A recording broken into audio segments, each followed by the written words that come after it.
At Gillette Stadium, Ashland is the Super Bowl champion of Division VI and the winner of the Aganis Trophy.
At Gillette Stadium, Ashland is the Super Bowl champion of Division VI and the winner of the Aganis Trophy.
Welcome, folks, to our Sunday morning, matchup between the Ashland Clockers and the Bellingham Blackhawks in field hockey.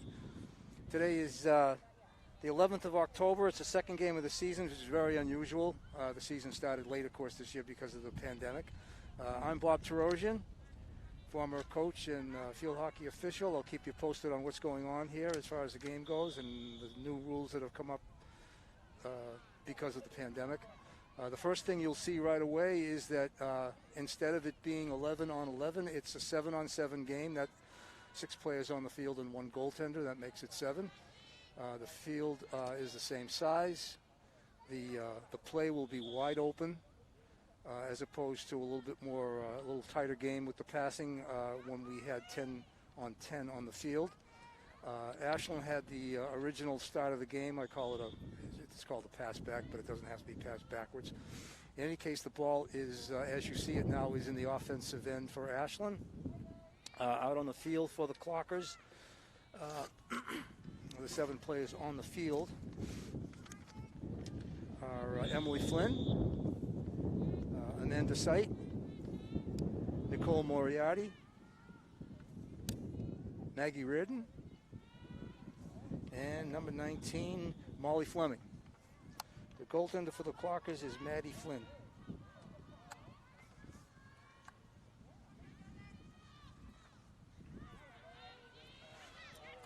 The ball was briefly in the Ashland defensive end, but the Clockers have moved back over the 50-yard line.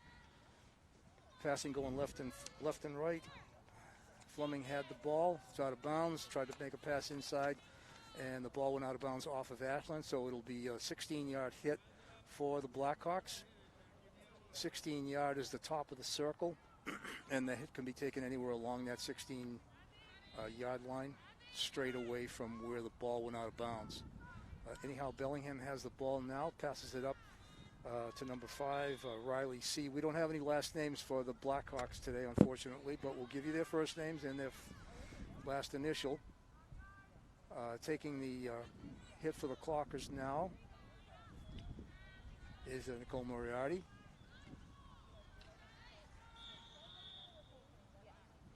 Whenever there's a violation by one team, the other team gets what they call a free hit, and that's what Ashland had. Bellingham just had a free hit coming out of their defensive end. Ball is controlled up on my right by Maggie Reardon. Checking going on there by Emily Flynn.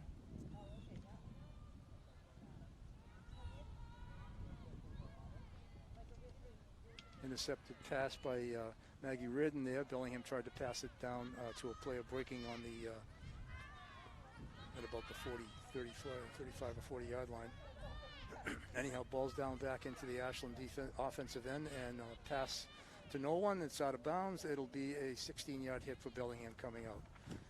These first few minutes, the Clockers have pretty much dominated play in the offensive end. We had a game yesterday, the opening game between these two teams, played at Bellingham, and Ashland came out on top 4-1.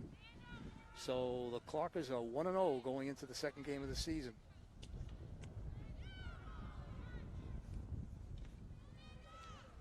Goes down, save made by the goalie, Cassidy L. for Bellingham.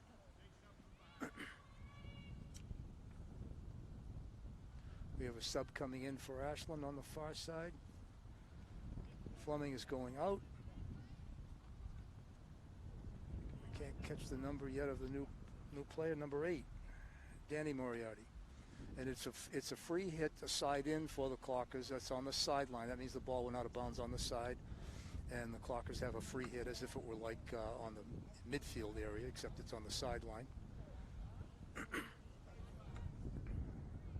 Moriarty has the ball. Oh, I stand corrected. It was a 25-yard hit. I'll explain that to you shortly.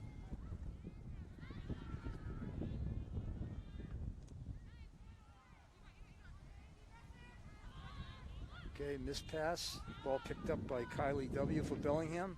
Passes it up to Riley. Riley tries to make a pass on the right side. Intercepted by the Clockers, number 8. Danny Moriarty. Or make that 9. Nicole Moriarty. 8 and 9. Pass up by Moriarty to Jaden, I think, O'Brien. Is that? No, it's number 10. That's Melissa Leone. Fouled by the Clockers. Bellingham has a pass, free hit on the 16. Dribbled up by Kylie. I'll skip the final initial. Intercepted by the Clockers, finally picked up by, no, and it's a foul against Maggie Ridden, so it'll be a free hit for Bellingham. Dodged by Bellingham, stick interference, that should have been a held whistle. Bellingham had the ball. In any case, there's a shot on net from outside the circle. That would not have been a goal, but it is saved by Flynn. In order for it to be a goal, the ball has to be shot from inside the blue circle line. The circle is called. We're playing the light blue line for the circle on this field. It's dark blue on the sidelines. In any case, if it's shot from outside the circle, it can't be a goal unless there's an offensive touch inside the circle. So that ball went directly to the goalie. Maddie Finn could have let that go in, and it would have been a 16-yard hit for the Clockers. In any case, she made the save. Clockers have taken possession of the ball up to midfield again now. Kate Campion is in the game. There's a foul by Campion, and it'll be a free hit for the Blackhawks. Another sub coming in. 3 goes out for Bellingham, Kylie, and 21 comes in. I don't have a name for her.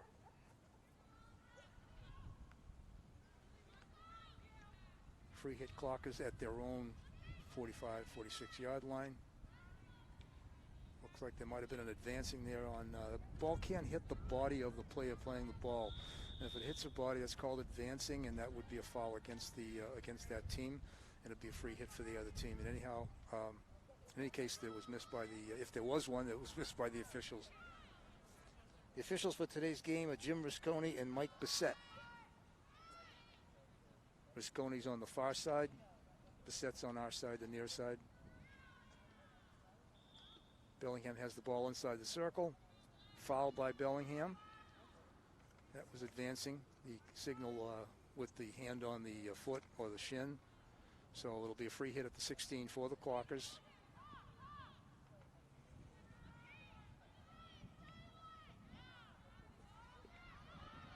There was Elena Morgan taking the free hit up the right sideline. And she catches a teammate on the far side, which dribbles it about 50 yards and back into Bellingham territory. It's inside the 20, inside the 10. Leone fighting for the ball. Controlled by Leone.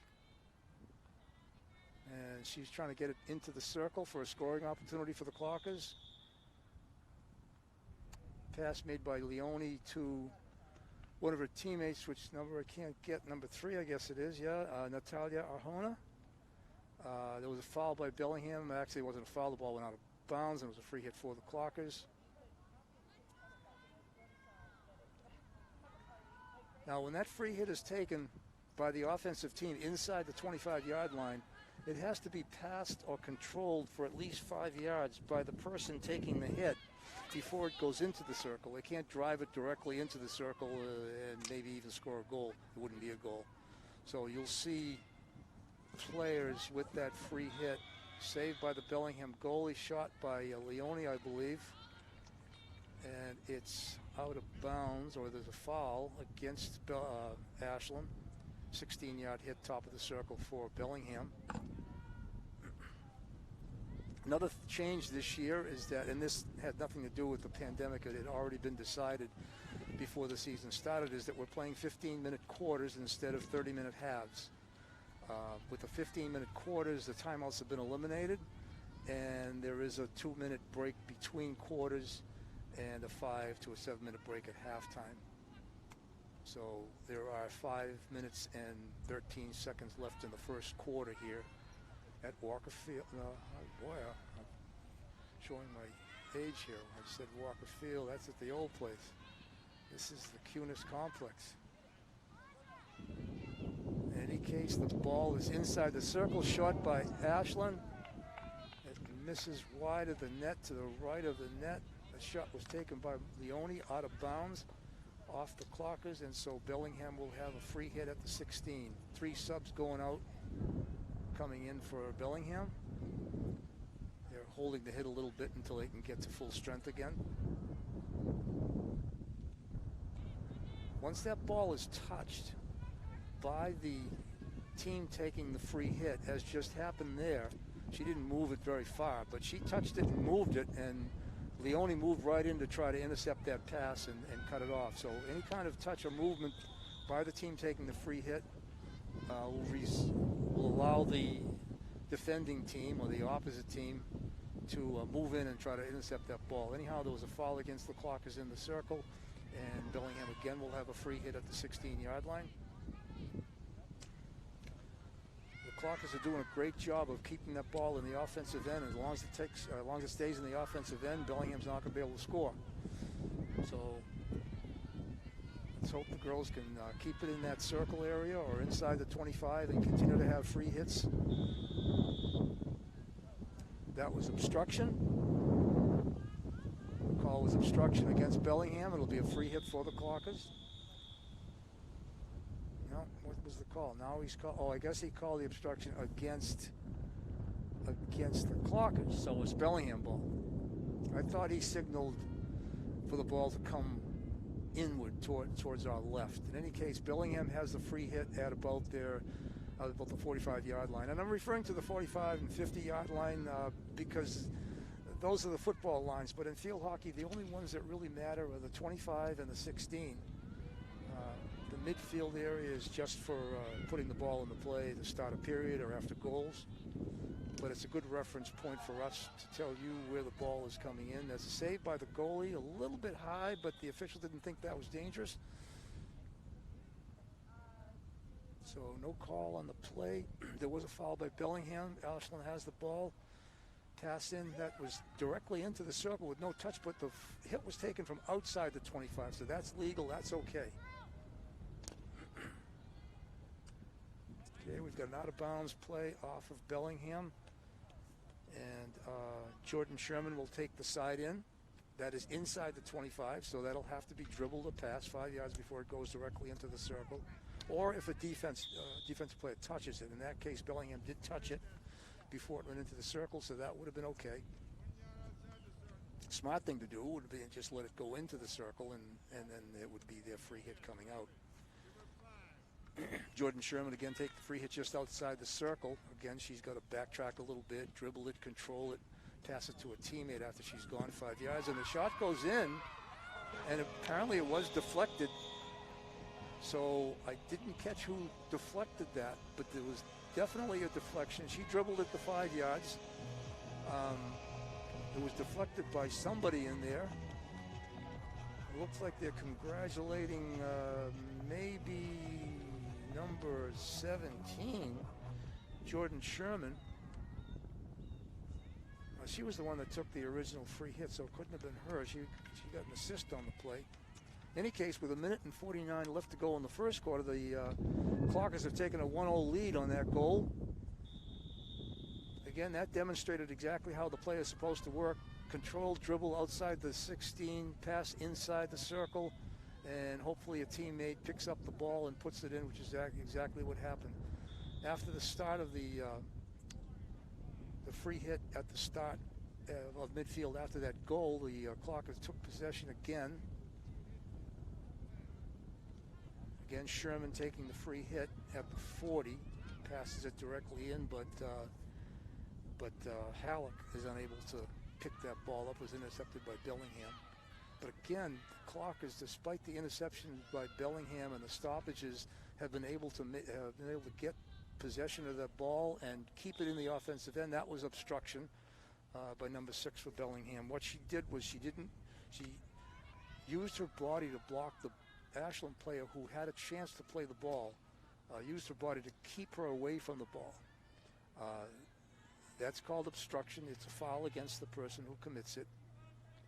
It would not have been obstruction if she had been dribbling the ball left or right, controlling it, but she didn't. It was free for a second there, and she did nothing with it and used her body to keep the Ashland player off the ball. So that's what obstruction is.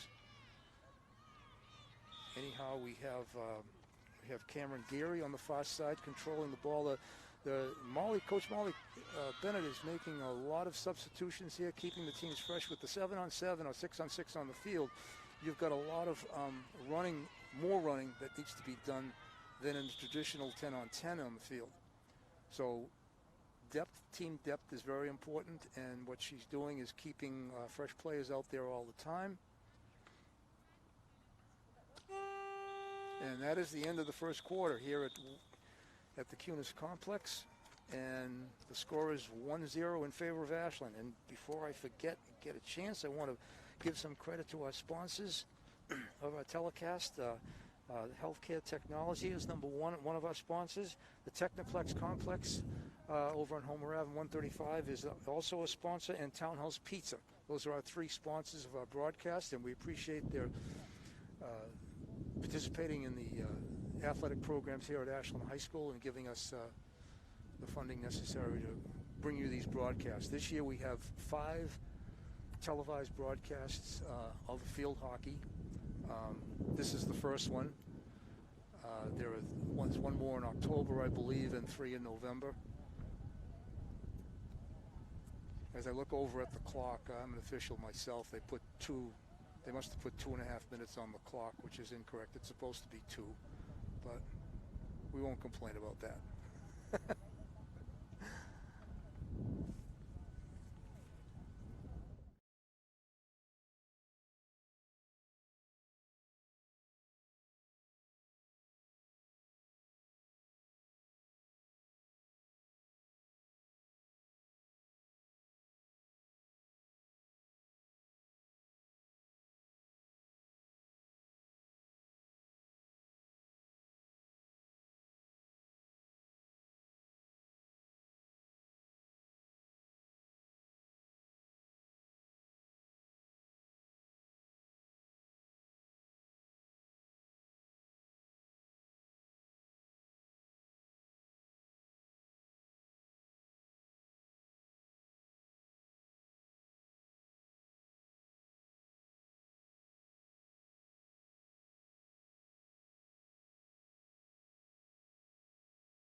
On the bleachers, but we've got some loyal fans up behind the fence.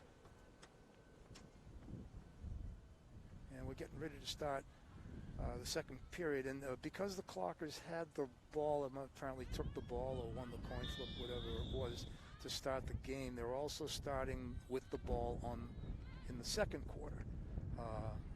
At halftime for the third quarter, Bellingham will have the ball to start the third and the fourth. That's the way the new rule with quarters is working.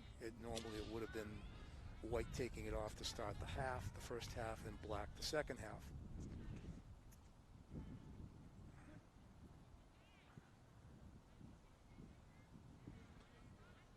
Okay, there must have been a foul way down here at midfield against Bellingham. I didn't catch it, but it's Ashland ball at the 45. Pass in by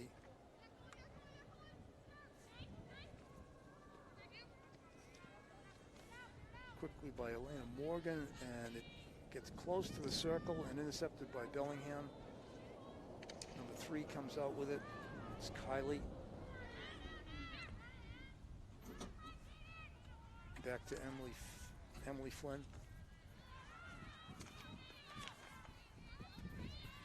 Over to the far side, and it's passed into the circle. And as you see there, the ball was shot outside the circle. There was no touch inside. The goalie saw that the ball was going to go out of bounds, so she didn't touch it and let it go out of bounds. It'll be a Bellingham hit, 16-yard hit for Bellingham. If she plays that ball, keeps it inbounds, it's a live ball. Ashland could go in and get that and have another scoring opportunity. Ball is passed over to the left side of the field. Is Sydney Whitkins in the game for the Clockers. She passes it up, intercepted by Bellingham. Passed up and onto the near side by Olivia Gleason. Gleason passes it up to Emily Flynn. Nicole Moriarty over to the right side to her sister, Danny Moriarty. And the ball goes into the circle, and there's a attempted kick. Do we have a goal?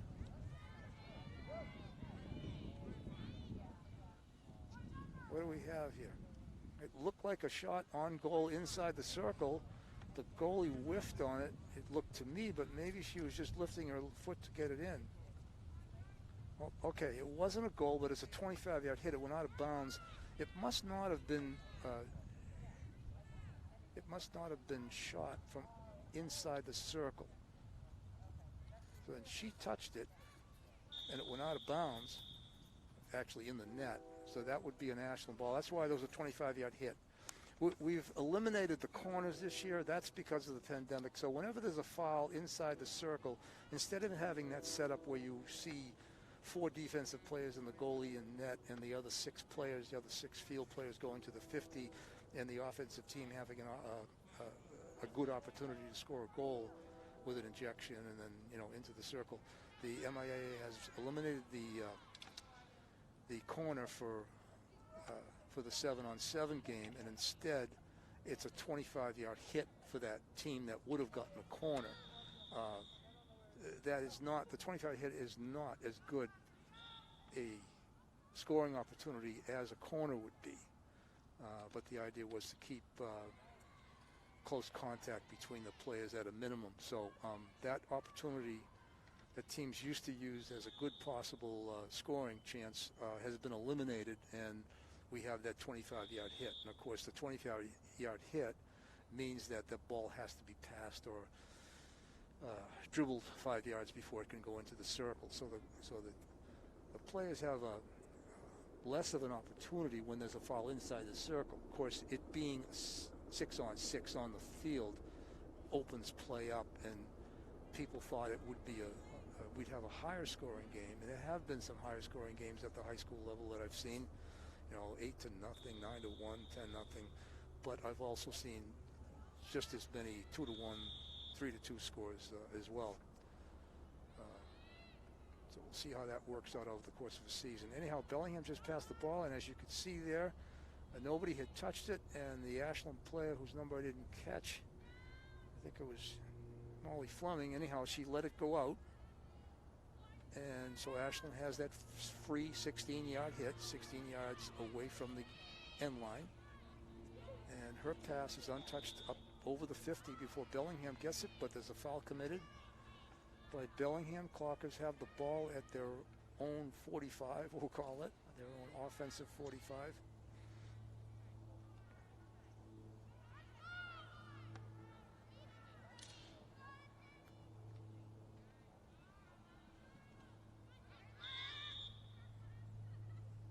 there's a foul there against Bellingham. Clock is the ball, free hit. Open field, we have 2-on-1 there. Initially controlled by O'Brien. Brian Chake tries to make a pass to Emily Flynn. There's a foul.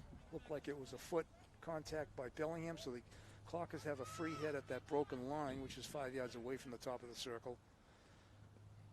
And there's a nice, more than 5-yard pass to a teammate, which popped over her stick, and Bellingham was able to control the ball.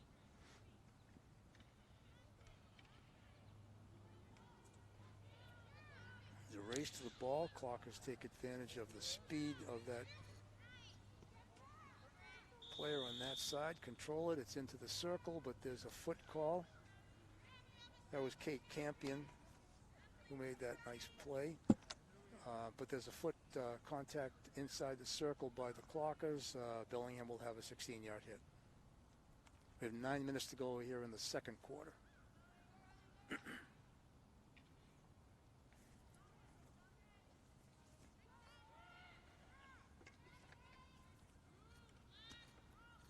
That free hit was sort of a bouncer, and it's not considered to be dangerous, so there was no call against it. But if it's lifted and if it's high, above the knee or higher, and his trajectory is high, that would be a violation, a dangerous hit, and the Clockers would have the ball where that happened.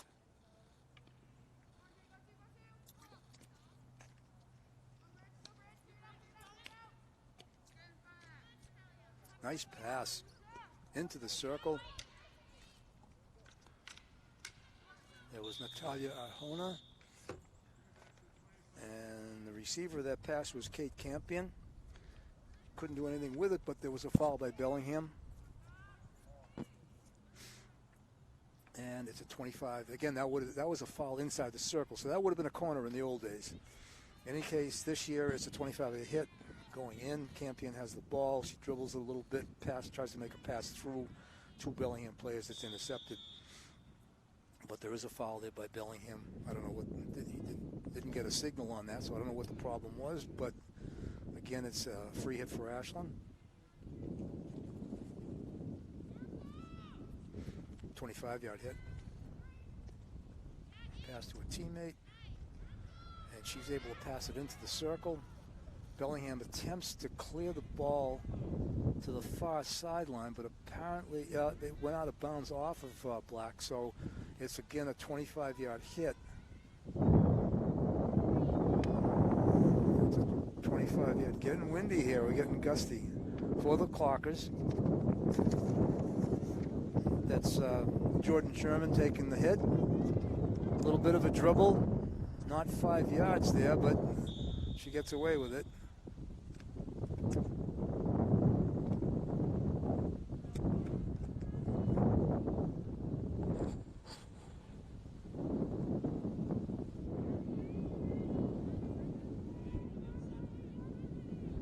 Okay, they're trying to place the ball where the violation occurred. Wherever the violation occurred in there, it has to be brought directly out from there to the 6. Well, apparently the violation occurred outside the 25, outside the 20. Anyhow, it's intercepted right away by the Clockers. It's kept in. There's an obstruction violation call against Bellingham. The Clockers again have a free hit inside the 20-yard line or right about the 20. Again, we're looking for a 5-yard pass or dribble to a teammate, and we've got it right there. So it can work its way into the circle now for a scoring opportunity for the Clockers. Foot is off of Bellingham, and it's out of bounds. No call because the Clockers maintained possession of the ball. That's the other thing. In that case, it was the official held the whistle until he saw who gained possession of the ball. In order to keep the game flowing, the whistle shouldn't be blown right away, and it wasn't. And he watched to see if the Clockers ended up being the first team to play the ball, and they were. So he just signaled that the ball would go in that direction, but didn't blow the whistle. Clockers maintained possession, have kept it in now. Sherman in, and it's intercepted by Riley of Bellingham. Riley C. She takes it over the 50 into the Ashland defensive end. There's a call that goes against Bellingham, and that was a nice play by the Bellingham player. The free hit went. The violation was against the Clockers, and the free hit was for Bellingham, and she didn't wait. She just took what they call a self-start and took that ball inside the circle and actually got a shot on Flynn, who made the save, fortunately. Again, it's still inside the circle. Shot by on the near side by Kylie is it doesn't hit anything and goes out of bounds directly. So the Clockers will have the 16-yard hit straight away from the net that went out just to the left of the net. Again, nice pass to the left side here to get it out of the defensive end. Clockers on the ball again right away. Jordan Sherman, she's everywhere down there. And that wasn't intentional. Oh, that was called a high stick. That was a dangerous stick, was over her shoulder, so despite the fact that it hit Sherman's shin, the call went against Bellingham on that play. Nice pass into the circle, shot on goal, and that's a goal, definitely. Number 12, Kate Campion on that. That was a beautiful pass on the near side. I didn't catch the number. It might have been Sherman. That was a pretty play.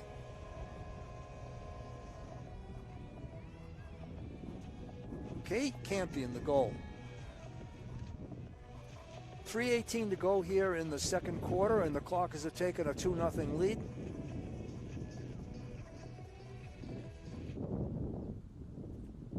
On the whistle, Bellingham will put the ball into play. It's called a pass back, but it doesn't have to go back. It can go forward.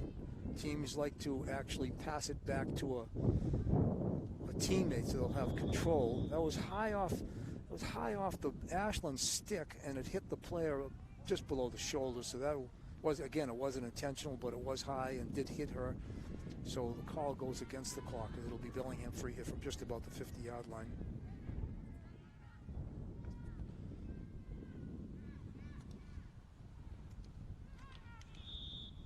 You'll see whenever there's a free hit taken, all players have to be at least 5 yards from the ball.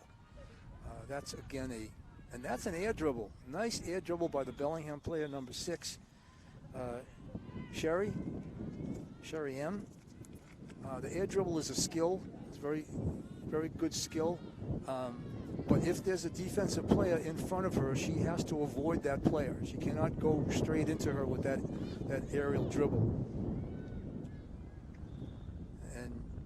Just the same, the defensive player can't hit her stick. That would be stick interference. So the player making that dribble has to go around the defensive player, and the defensive player has to wait until that ball comes down, essentially, because it's very difficult to hit the ball while it's on the stick being dribbled. That was kind of a wild stick there. Yep, okay, that's the call is made. That's a dangerous stick. She missed it. The stick went above her shoulder and could be considered dangerous to a nearby player. Fortunately for the Clockers, nobody got hit. Ball passes up. That's Leone, chased the ball down, beat the Bellingham player to the ball, used the edge of her stick, which is a legal move.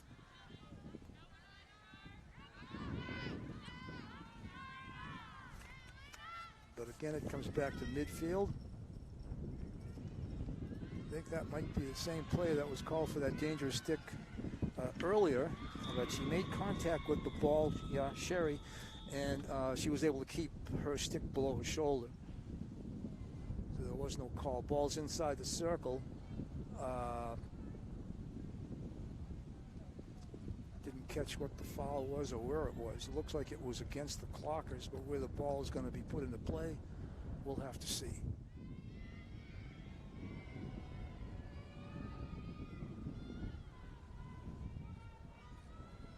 Oh, stroke call. I don't know. The clock has stopped. I did not see what the problem was in there, but there must have been a scoring opportunity that was prevented by the foul. And now we have number 5 for the Clockers, Riley C., going against Maddie Flynn in what's called a stroke. It's a one-time attempt at scoring a goal. It's set up by the officials. Once the whistle blows, she'll have 5 seconds to shoot the ball. And the save is made by Flynn. Excellent. That was a nice attempt. She went to the stick side high with that shot, and it was saved by Flynn, fortunately. I wish I could tell you exactly what the reason was for the stroke being called. And so the ball is Ashland ball coming out at the 16. Looked like there was a foot contact by the Clockers there, so Bellingham has a free hit again. That would have been okay if she could have sent that into the circle, because the free hit was taken at around 30. And it looks like that will be an Ashland ball. Bellingham. Oh, no, looks like he's signaling for a 25. No, he gave me the wrong. Yep, it is a 25. Yep, that was the right signal. So it was off of Ashland. It'll be a 25-yard hit for Bellingham with 18 and counting seconds to go. So if the Clockers can hold this off for another few seconds, they can go off at halftime with a 2-0 lead. Anyhow, the clock is ticking down. There was another foul, and there's the horn. So a possible scoring up. Oh, the period's over, ladies. Yeah. Previously, if that had been called a corner, they would have played out the corner. But since we don't have any corners this year, a 25-yard hit is not played out. So if time runs out, the period's over.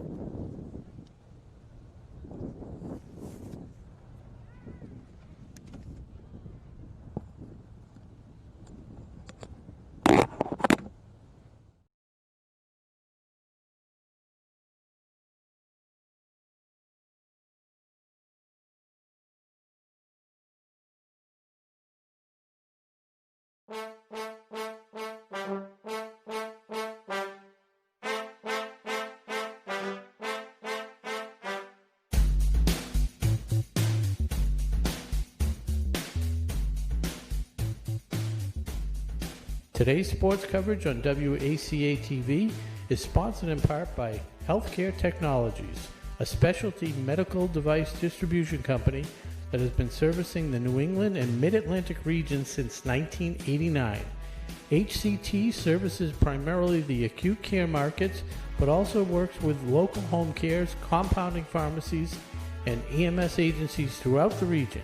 HCT has been operating out of Ashland for over 20 years.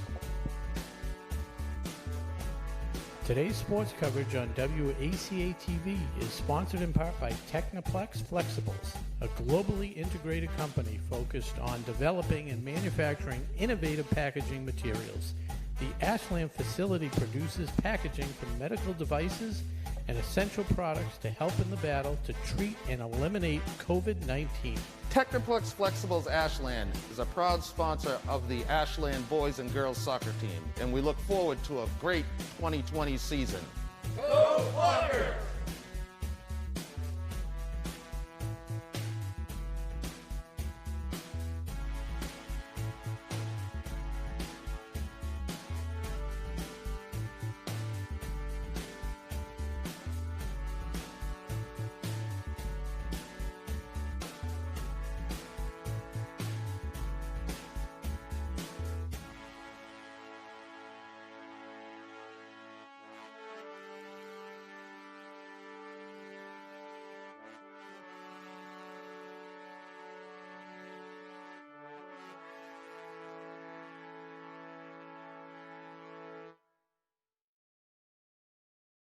Game is brought to you in part by Townhouse. Pizza, roast beef, subs, and more. Make sure to get your fill with the buffalo chicken calzone that's been called one of the best in the area.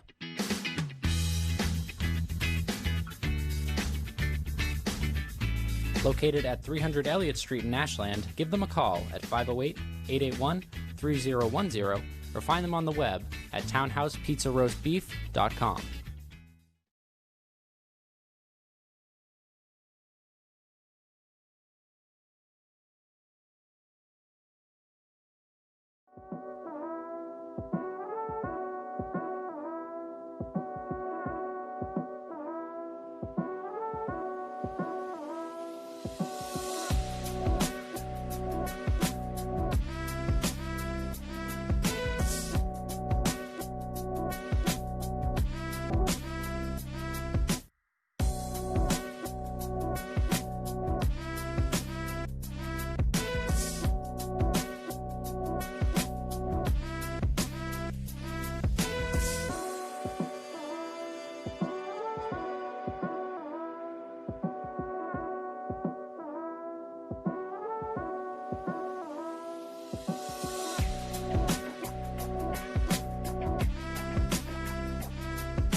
All right, we're back to, this is Bob Tarosian, back to the second half of the game between the Ashland Clockers and the Bellingham Blackhawks.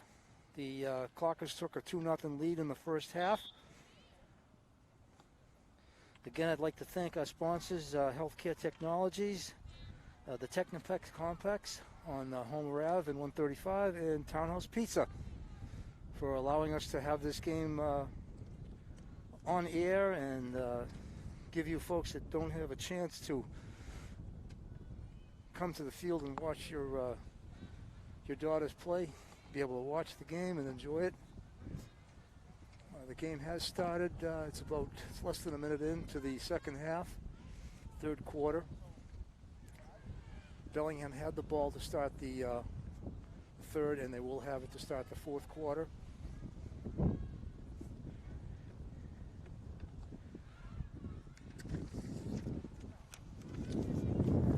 Still windy up here. The Clockers are now shooting to our right. Bellingham has the ball in their offensive end. It's the 25-yard hit. I guess not. It's at the 26, so she can take that and try to take it right into the circle if she likes, but it was stopped by a Clocker defensive player. Didn't catch her number. In any case, it's out of bounds. We'll see where they placed the ball. I don't know if it was a side. It is a side in. It was out of bounds off the Clockers, so it'll be a side in for Bellingham. Again, the same rules apply. I don't think she dribbled that 5 yards. In any case, the same rules apply as far as getting that ball into the circle. It has to be dribbled past 5 yards, so it's inside the 25-yard line. It seemed to go directly into the circle without being touched. In any case, it is clock a ball, which I think should have been originally. And that's Elena Morgan taking the free hit. Yeah, I guess it did make that call, that it wasn't dribbled past 5 yards. Morgan passes it up. It's intercepted by Bellingham at about the 30.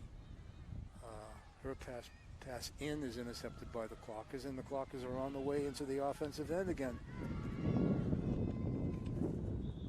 Jordan Sherman, who scored a goal in the first half, took the pass, dribbled it down, passed it inside the 30-yard line for the Clockers. Clockers had a free hit.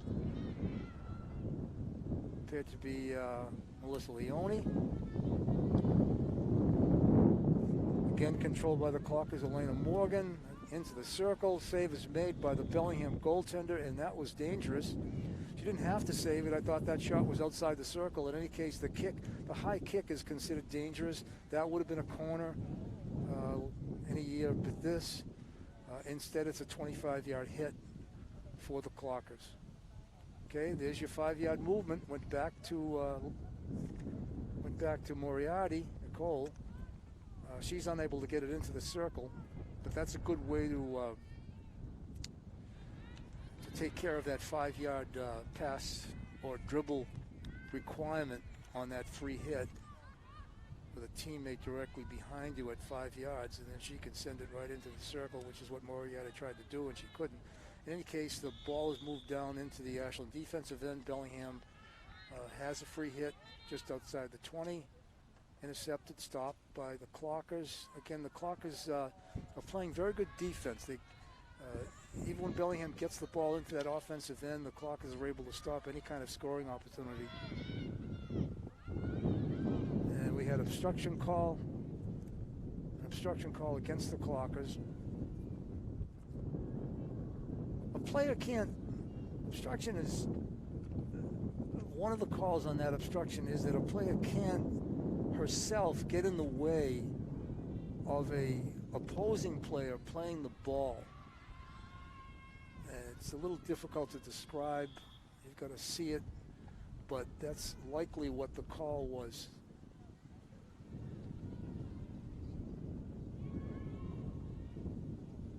Okay, that's a 25-yard hit for the Clockers, going in.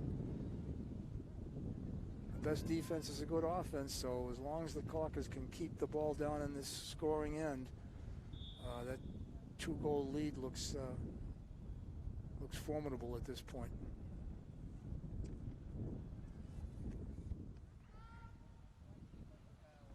Again, Sherman is everywhere. Jordan Sherman marking the player, the Bellingham player, with the ball. Results in a bad pass. Sherman has the ball. Whiffs a little bit, but she did move the ball up about 15 yards into the offensive end before she tried to pass it to a teammate. Maggie Ridden on that play called for obstruction or advancing. Advancing is when the ball hits the body, or usually the legs or shin or the foot. Again, controlled by the Clockers, passed out. Emily Flynn gets the ball on the near sideline, passes it up to Cameron Geary. Geary dribbles in. She's marked there by the Bellingham player, but she's able to get it in, control the ball. Pass was attempted to go to Geary, but was intercepted by Bellingham. Bellingham has a free person there. It's a 1-on-0, but she's unable to control the ball well enough to keep Maggie Ridden from getting in the play. And let's see what the call is. The shot was taken, but it was deflected out of bounds. I'm not sure, but it looks like there's another stroke called here. I don't know why that was called. If she fouled in the circle, that would have been a 25-yard hit, but maybe that hit her foot, the defensive player's foot, and a sure goal would have resulted. And that's why the stroke call. In any case, again, we have this 2 stroke calls in one game. That's very unusual.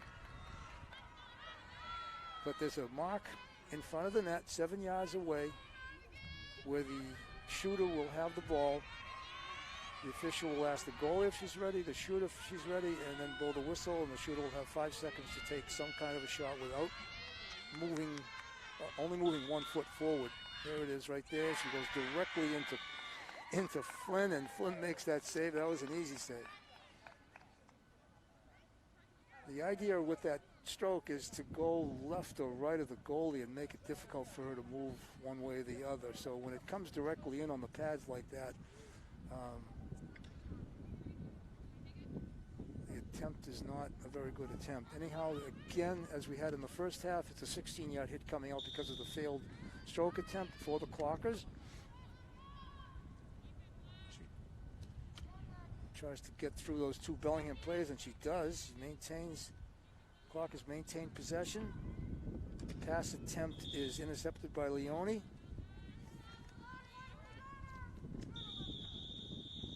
And again, Olivia Gleason intercepted the ball. He looks like he's taking his cards out. I don't know. Oh, maybe because she was not 5 yards away. If it's a green, from here it looks like he's giving her a green card. That'll be a 2-minute, 2-minute penalty, I guess it's called. Ashland will play 1 player short because of that. On a free hit, you have to be 5 yards away. If the free hit is taken and you're not 5 yards away, you're not allowed to play that ball. It's hard to do that, of course. And there's a miscommunication there, and that is a goal for Bellingham. Didn't catch the number of the player, but as I was describing the situation, the green card resulted in a 2-minute shortage of play. She does not come back. She's still out for 2 minutes of playing time, and that only took about 5 seconds to make that play. The official doesn't have to warn a player. Usually we do. And if the warning, the verbal warning is again violated and the player does play the ball, that green card comes out and she's out for 2 minutes. In any case, Cameron Geary is out. Melissa Leone is in.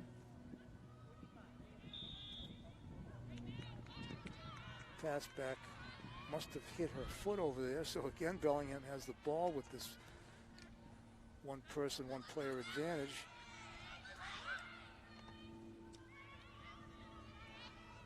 We hope the Clockers can keep Bellingham out of that circle area and not allow them to tie this game up.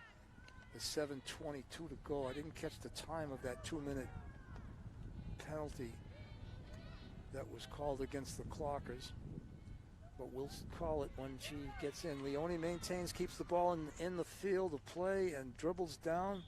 She is fouled there. Oh, you know, what's he doing? He's stopping the clock. He has stopped the clock. Oh, okay, so the Bellingham's getting a green card on that. Okay. Again, it looked to me like a simple foul and a possession by Ashland, but we'll take the green card. So the Bellingham player's out at 7:01, but she'll be back at 5:01, so now we're even.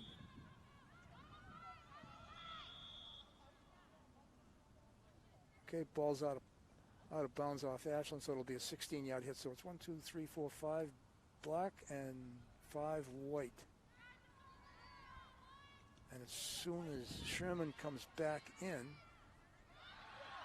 here we go. We've got a breakaway. Shoot it. Okay, that second shot by Danny Moriarty. He was unable to get any steam on that. No save necessary. The first one was saved. The only shot was saved, but we almost had a 2-on-0. Again, it's a 16-yard hit for Bellingham coming out. The 6-on-6 wasn't wide open enough. 5-on-5 is really it. We've got another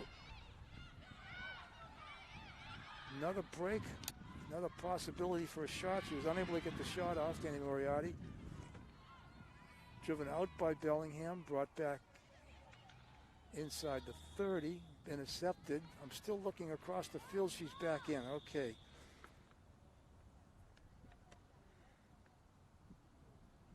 That was not Sherman. That was Gleason. Olivia Gleason was the one that got the green card. But anyhow, she's back in the game.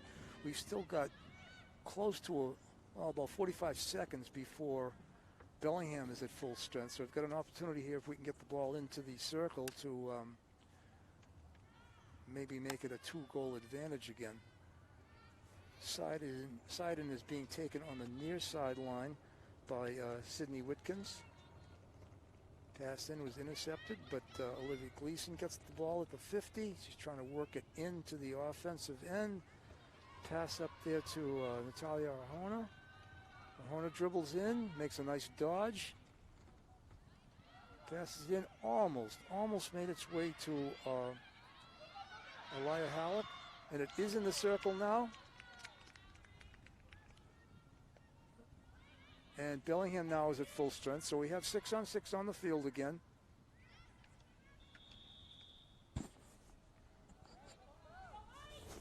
That was a self-start by Gleason on that play. Again, she didn't wait for the defense to set up. She just took it. It's out of bounds on the far sideline, apparently off of the Clockers, so it'll be a side in for Bellingham.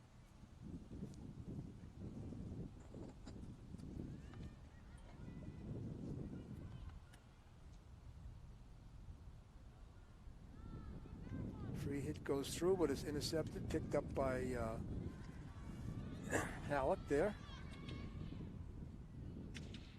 We have an advancing on, that should have been a held whistle. It did hit the Bellingham shin, but Halleck was right there.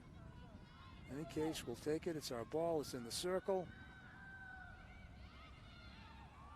Edge shot, and that should be called as dangerous.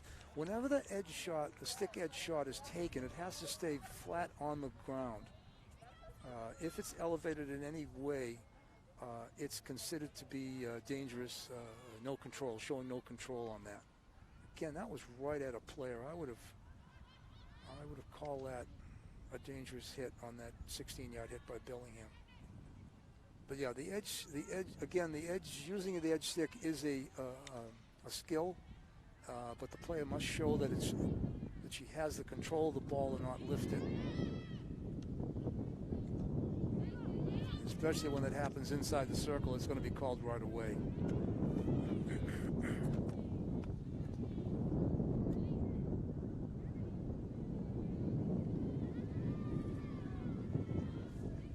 Nice penetration by Arjona. Looked like a violation on Bellingham. There was control by the Clockers. They got a shot off that was stuffed, so there was no 25-yard call. Again, that was a hold whistle. It didn't end up being a very good attempt, but again, that's what the game has become because of the coronavirus protocols that have been put in place for field hockey. Any coach or player would have preferred to have that corner on that play. Okay, Gleason's going off now, and free hit by Bellingham.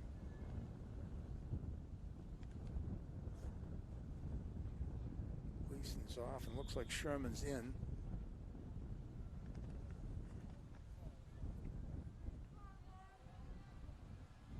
Leone's going off.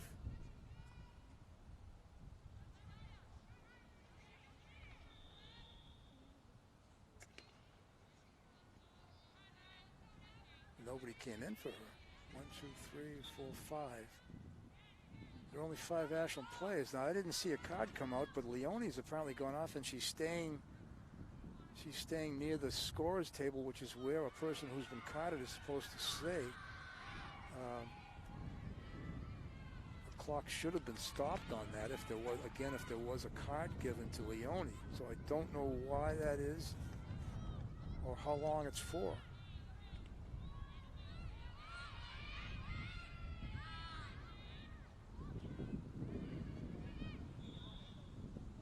So it's 5-on-6 on the field for the Clockers, or against the Clockers actually.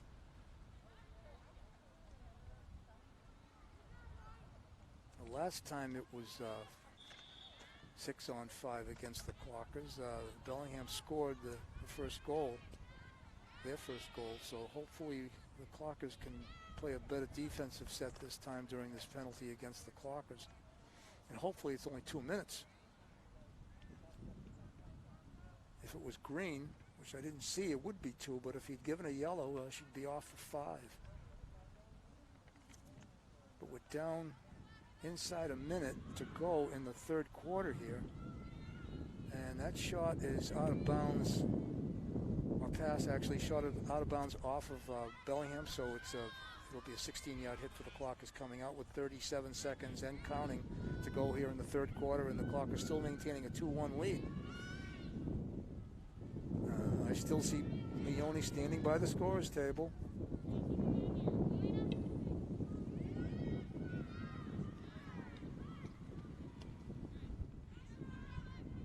Intercepted by Bellingham. They bring it into the circle. There's a shot on goal. A little bit high.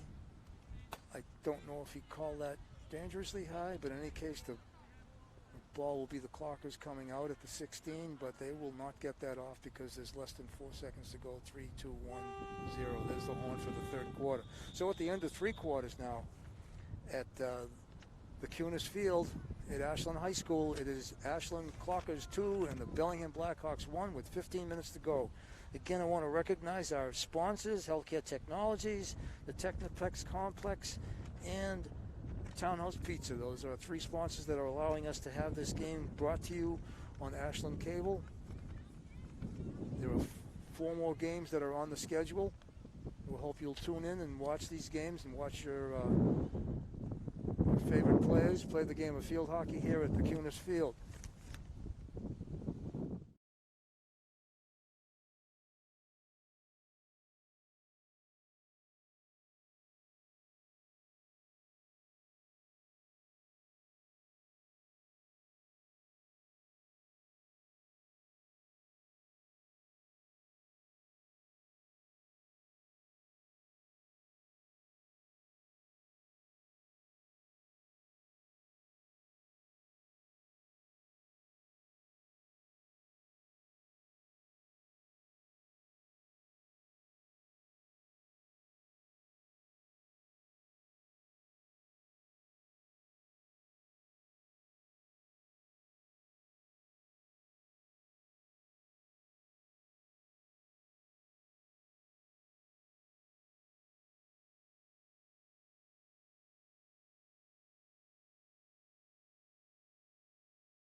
What team Ashland will be playing next week, but they play a home-and-home series on Saturday and Sunday with no contact, no games to be played during the week to reduce contract. And the reason for the home-and-home is that, it'll just be 2 teams involved rather than more than one. Anyhow, Ashland's at full strength now. So it is a full 7-on-7, 6 field players. Bellingham had the pass to start the quarter.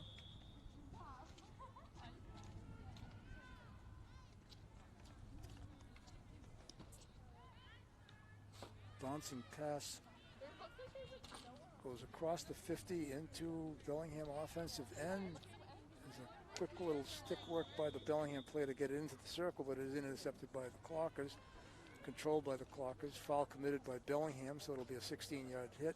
Oh, I guess not. I guess it's, no, it is a 16-yard hit. The Bellingham girl, number 5, Riley, seemed to be playing the ball or taking it to the 25. I thought there might have been a 25 hit going in for Bellingham, but there isn't. Ball's out of play on the sideline. It'll be a free hit for Bellingham. Sherry taking that. Sherry M for Bellingham. Quick push to herself and a pass in that doesn't make it to the circle. It's intercepted by Sherman again. Sherman's playing a very solid defense back there for the Clockers. Constantly involved in the play, stopping anything Bellingham tries to get going. Nice pass up by the Bellingham player, maintained, well, we do have a call. That's not a shot on goal. There was a violation called against Ashland. Bellingham will have the ball up at about the 30-yard line.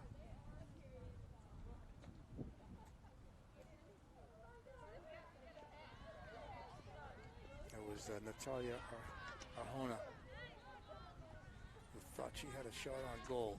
Long pass, makes its way all the way down into the edge of the circle. Oh, pass goes through. We have a one-on-one. Save made by Flynn. It's outside the circle. Sherman again slows down the play. Bellingham was trying to set up for a shot on goal. It was just outside the circle, but Sherman broke it up. And there's a violation in the circle against Bellingham. It'll be clock a ball at the 16. 16-yard hit. Yeah. You guys can even come right here on the track if you wanted to. Yeah, we will in a little bit. Yeah. Thank you. You're welcome.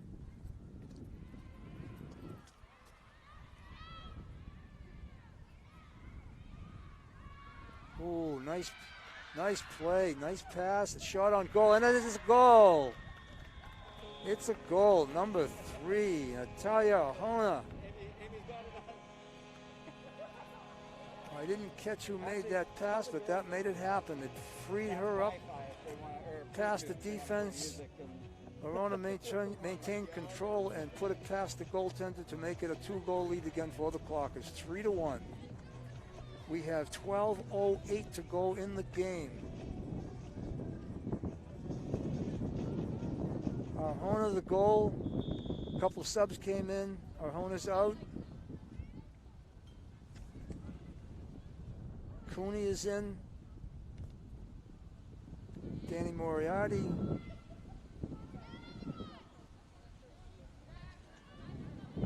Molly Fleming. Anchor on defense, Sherman. That's Jordan Sherman. Get her first name in. And the other good defensive player, Olivia Gleason. Those two have played a terrific game, keeping Bellingham on their heels in the offensive end. So that's a nice cushion for the Clockers going into the final 11 and a half minutes of this game.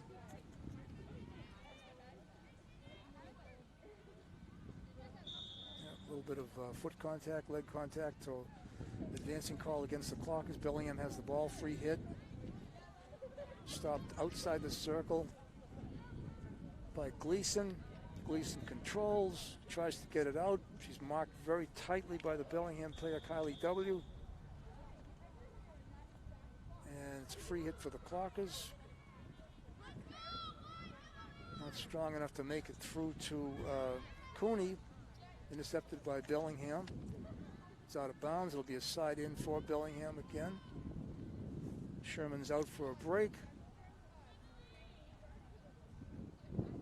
Replacement coming in. Can't catch a number just yet. Good idea to give her a rest for the final push.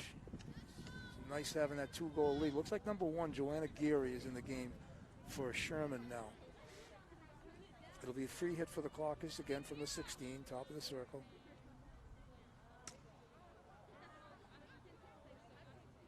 like Gleason took that and made its way all the way through down inside the 20. Picked up by Bellingham, but it's kept in by Kira Cooney.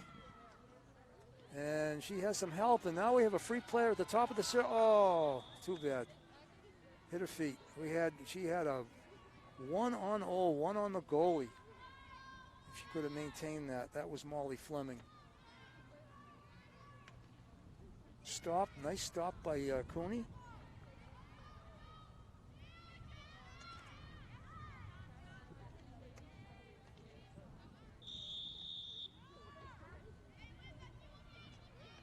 Free hit goes to the Clockers. No touch here, so it'll be a side in when it goes out of bounds for Bellingham, I think. Yep, he's signaling the right way. Blue line. Bad pass out, intercepted by the Clockers, but she's unable to maintain possession, Danny Moriarty.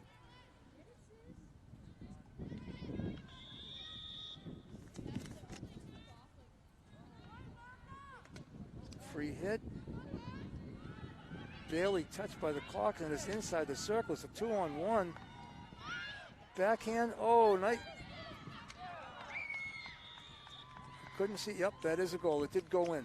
Now that was a stick edge shot by the Bellingham player that did go up, but it indicated control. She did that. It was an executed raise with the stick edge, with the goalie down, and went up over the goalie, and it is legal.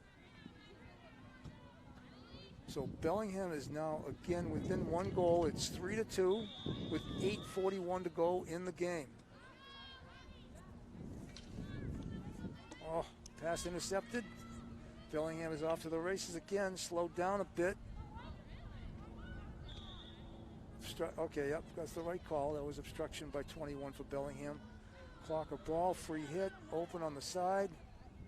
Nice stop by Sherry M for Bellingham. Free hit for the Clockers. Pass through to Danny Moriarty.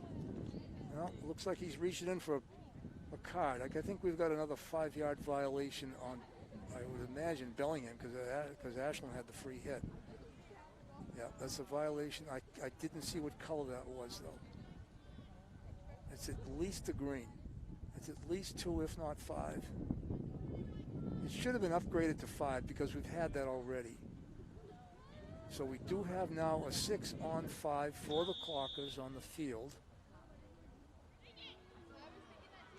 And it would be a nice time for the Clockers to take advantage of the girl advantage, man advantage, woman advantage, whatever you want to call it, the advantage, and put this game sort of out of reach if we get another goal here and make it a 2-goal game with less than 10 minutes to go. 7:48 to go, actually. Again, a good offense is a good defense, so even if we don't score a goal, if we keep it down at this end, that's dangerous. That's got to be, yep, he made the call. Again, it was that stick edge that was raised high, no control, free hit Clockers. Nicole Moriarty taking the hit right on the 30-yard line. She can pass it straight in, which she does. No control there by the Clockers just yet. Cleared by the goalie. She makes the save and clears it over the end line. So that should be a 25-yard hit for the Clockers. If we were playing corners and the official decided that was intentional, he could call the corner on that. But this year, again, it doesn't matter. It's a violation inside the circle, and it's simply a 25-yard hit going in. We're looking for a 5-yard dribble here. And I don't see that Bellingham player by the table, which is incorrect procedure. She should be at the table if she's out for a card. She went straight to the bench area. I don't know why.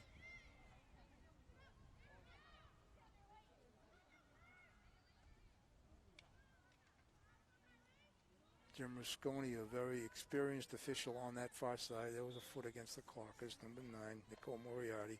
She knew it. She's frustrated. Sometimes it's unavoidable. Nice save by Bellingham, but she saved it right onto Geary's stick.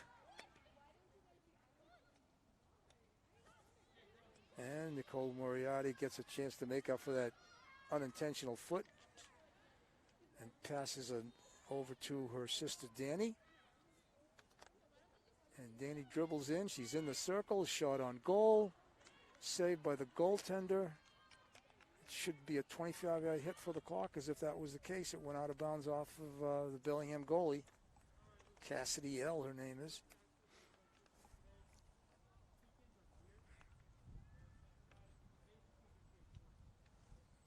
.5:30 to go. Still 3-2 Ashland. The ball stays on our right. Bellingham can't tie it up. It's a new number I see there. I hadn't seen her before. Number 12, Kate. Oh, God, yeah, I remember her from first out. Kate Campion. I'm sorry. Anyhow, she passes it to her left. Looked like Leone over there received the pass. Bellingham intercepted it. Campion tried to take it away, but caused an obstruction, so it'll be Bellingham ball coming out from the 20. Looking for a nice defensive stop here by the Clockers. Ball bounces through, unfortunately, despite a good play by the Clocker defense. Maintained by Sherman. Sherman tries the edge pass, unable. Finally gets it through. Kate Campion, the possession. Nicole Moriarty on the far sideline.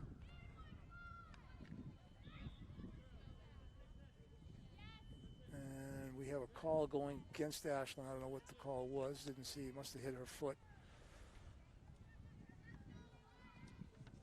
Nice stop on that free hit by Bellingham.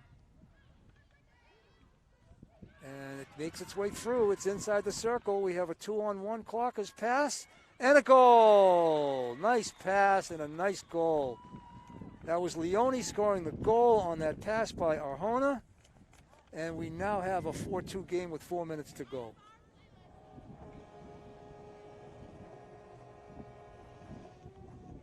Arjona to Leone for the fourth goal for the Clockers.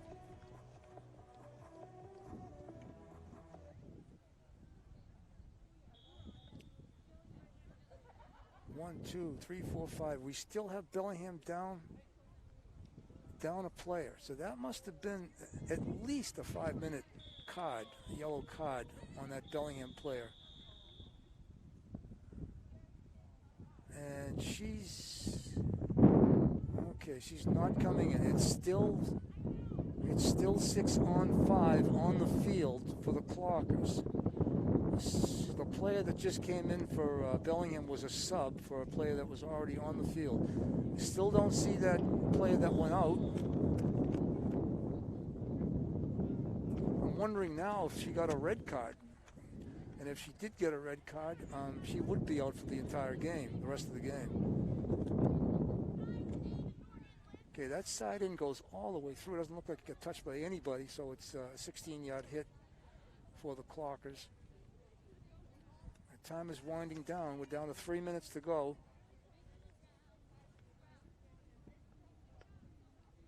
Certainly, whatever that penalty was against Bellingham has helped the Clockers to score a goal and to maintain field position and possession. Whistle. Obstruction against Ashland.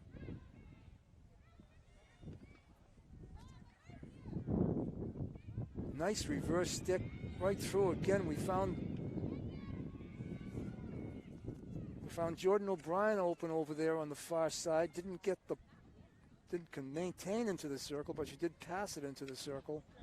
Looked like a little bit of a stick obstruction there on O'Brien. Stick obstruction, I don't know if I mentioned that. Unlike ice hockey, you cannot hit the player's stick in attempting to play the ball. That's called stick interference or stick obstruction, and that is a foul.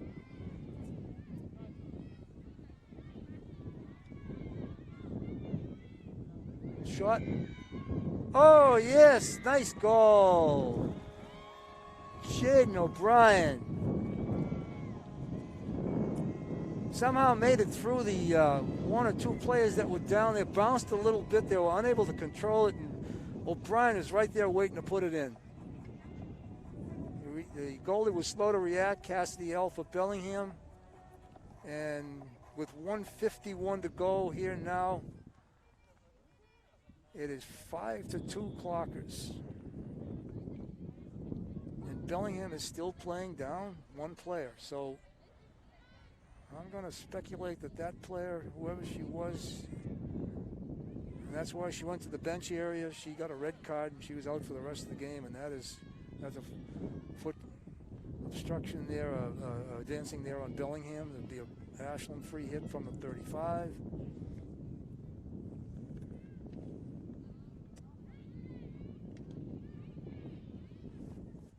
I would say, based on some comments I made earlier, that we're having a 5-2 with a 5-2 score.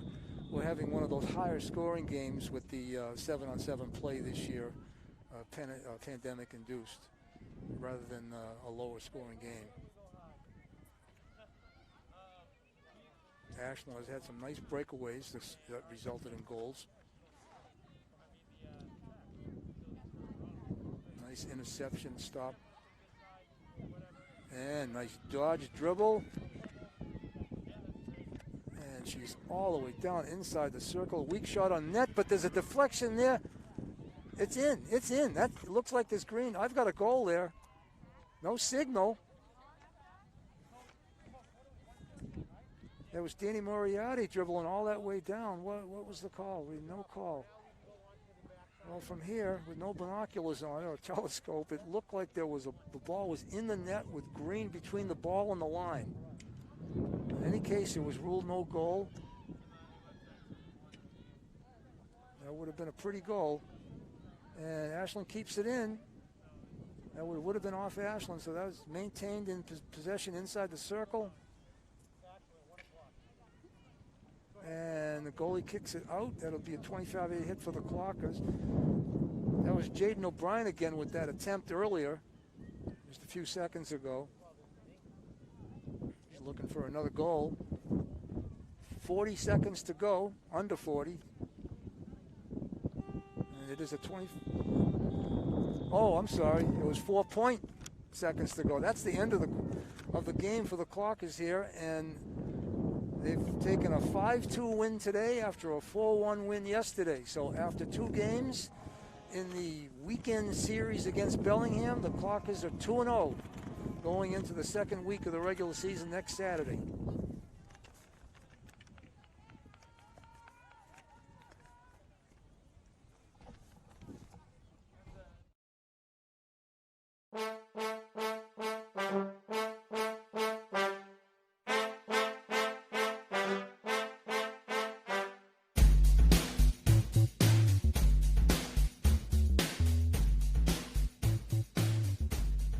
Today's sports coverage on WACA-TV is sponsored in part by Healthcare Technologies, a specialty medical device distribution company that has been servicing the New England and Mid-Atlantic region since 1989. HCT services primarily the acute care markets, but also works with local home cares, compounding pharmacies, and EMS agencies throughout the region. HCT has been operating out of Ashland for over 20 years.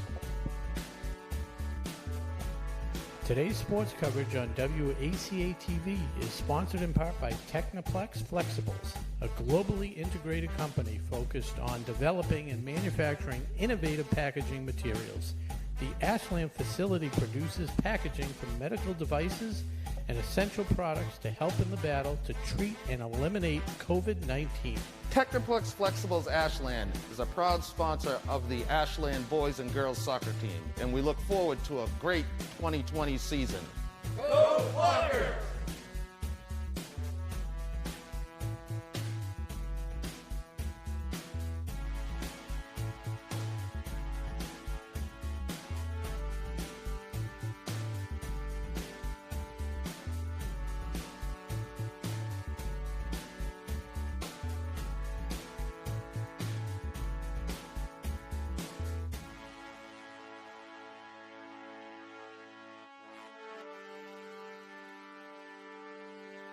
Game is brought to you in part by Townhouse.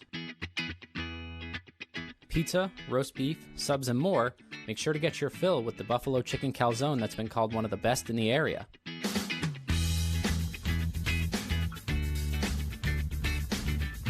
Located at 300 Elliott Street in Ashland, give them a call at 508-881-3010 or find them on the web at townhousepizzaroastbeef.com.